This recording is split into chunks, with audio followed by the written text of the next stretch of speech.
لیکن یہاں پہ سمجھ جب اپنے مفادات کے لیے. سر امریکہ نے کہا ہے کہ گیس پائپ لائن جو ہم ایران کے لیے بنا رہے ہیں اس سے باز رہیں. ہم جانتے ہیں اس ملک کو سستی گیس کی ضرورت ہے, سستی پاور کی ضرورت ہے, سستی پیٹرول کی ضرورت ہے. 4000 میٹرک ٹن ہم سر اللیگلی تیل سمگل کر لیتے ہیں ایران سے, لیکن ہم لیگلی نہیں لے سکتے امریکہ کے دباؤ کی وجہ سے. وہ ہمیں 50 روپے لیٹر پیٹرول بیچنے کو تیار ہے, ہم نہیں لے سکتے امریکہ کے دباؤ کی وجہ سے. اب ایران نے بولا ہوا ہے سر کہ ہم 18 ارب ڈالرز کا جرمانہ آپ کے اوپر عائد کریں گے انٹرنیشنل آربیٹریشن کورٹ میں اگر آپ نے اپنی سائٹ کی پائپ لائن نہیں بنائی, اور امریکہ کہہ رہا ہے آپ نے پائپ لائن نہیں بنانی. آپ اس سچویشن کو کیسے دیکھتے ہیں شیخ صاحب؟ موقف بالکل اس کے آپ جو بات کر رہے ہیں نا اس بات سے تھوڑا سا میں اس طرح اس کو اپنی بات کو ایلیبریٹ کروں گا, اس طرح اپنی بات کو کہوں گا کہ دیکھیں دو چیزیں ہیں. ہمیں دیکھنا یہ ہے کہ ہم کہاں سے فائدہ لے سکتے ہیں, ہمیں کون سی چیز ایسی ہے جو آپ کے ملک کو بہتر کر سکتی ہے.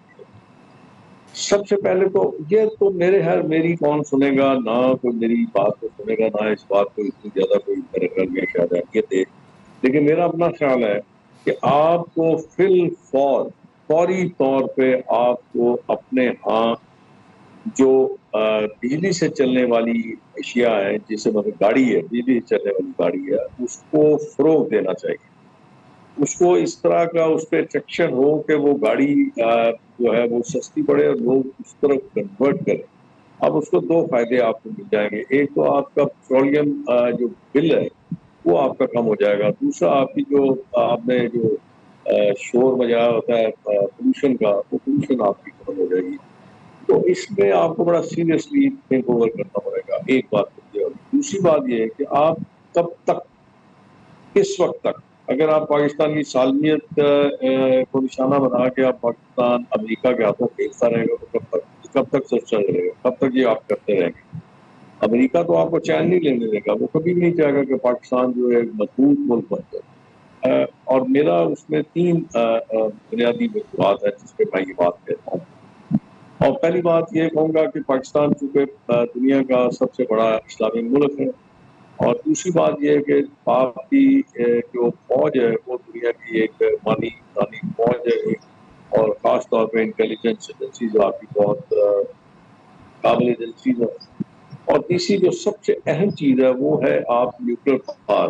ان 3 چیزوں کو سامنے رکھتے ہوئے آپ کو یہ بات باور کا یا یہ بات آپ کو سمجھ لینی چاہیے کہ یہ امریکہ آپ کو کبھی بھی خود مختار نہیں ہونے دے گا, کبھی بھی مضبوط نہیں ہونے دے گا. لیکن اس کے لیے آپ کو بہت سارے اقدامات ایسے کرنے ہیں جو آپ کے ملک کے لیے اور آپ کے ملک کے عوام کے لیے فائدہ مند. وہ کرنے کے لیے آپ کو تھوڑا سا اپنے پاؤں پہ کھڑا ہونا پڑے گا, تھوڑا سا اپنے پاؤں پہ وزن ڈالنا پڑے گا, تھوڑا سا اپنی آواز میں وزن ڈالنا. شیخ صاحب آپ کہہ رہے ہیں آواز میں وزن ڈالنا ہوگا, اپنے آپ کو بہتر کرنا ہوگا. سر میں آپ کو 2 ایگزامپل دے رہا ہوں, ریسنٹ انسیڈنٹس ہیں سر. سر جوڑیا بازار بڑا مشہور بازار ہے کراچی کا, ہول سیل ریٹیلرز کا. وہاں پہ سر ایک تاجر نے سوچا کہ رمضان کا مبارک مہینہ ہے, بڑی مہنگائی ہے, لوگ مشکل میں ہیں, کو تھوڑا سستا کر کے آٹا بیچ دیتا ہوں. تو سر جو 125 روپے کلو آٹا تھا اس نے 117-16 روپے بیچ دیا.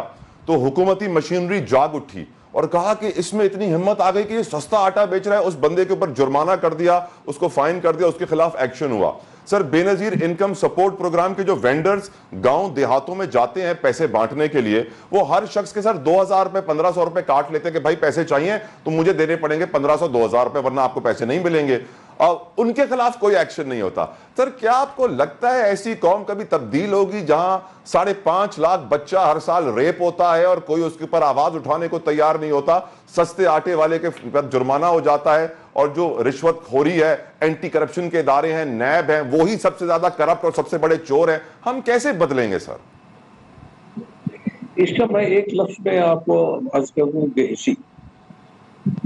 اور جس دن یہ چیز آپ کے اندر سے نکل جائے گی نا تو یقین کیجئے یہ ملک انشاءاللہ, میں اللہ کے گھر مجھے پوری امید ہے کہ جس دن آپ یہ چیز کے لفظ آپ اپنے اندر سے نکال دیں گے تو یہ ملک ترقی کرے بغیر رہ ہی نہیں سکے. کون سا لفظ سر؟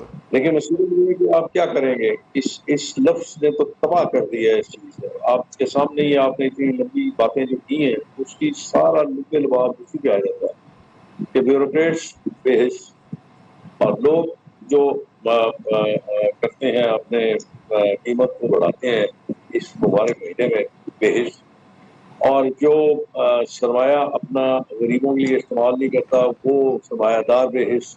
اس لیے ایک بات اور میں آپ سے عرض کروں، بڑی معذرت کے ساتھ معافی مانگ کے آپ سے، آپ نے میرے خیال میں قوم کا لفظ استعمال کیا تھا جو کہ میرے خیال میں مناسب نہیں ہے.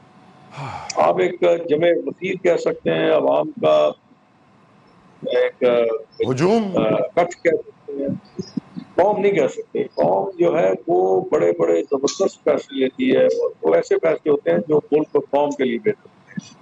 جب قوم ہوتی ہے نا وہ فیصلے لیتی ہے، رائٹ شیخ صاحب. ورنہ اس طرح کی آپ کی اگر انڈیپینڈنٹ انڈیویجول آپ کی حیثیت ہے تو پھر آپ کی کوئی حیثیت نہیں. تھینک یو شیخ صاحب. بہت آپ نے آخر میں ایسی بات کر دی جو میرے خیال سے ہر پاکستانی کی آنکھیں کھولنے کے لیے کافی ہے. بہت مشکور شیخ روہیل اصغر صاحب. اور آپ نے واضح کر دیا ہم قوم نہیں ہیں، ہم ہجوم ہیں، اور ہم بے حس بھی ہیں. اللہ تعالیٰ اس ہجوم کو دوبارہ قوم کرے اور ہماری بے حسی بے بسی ختم کرے.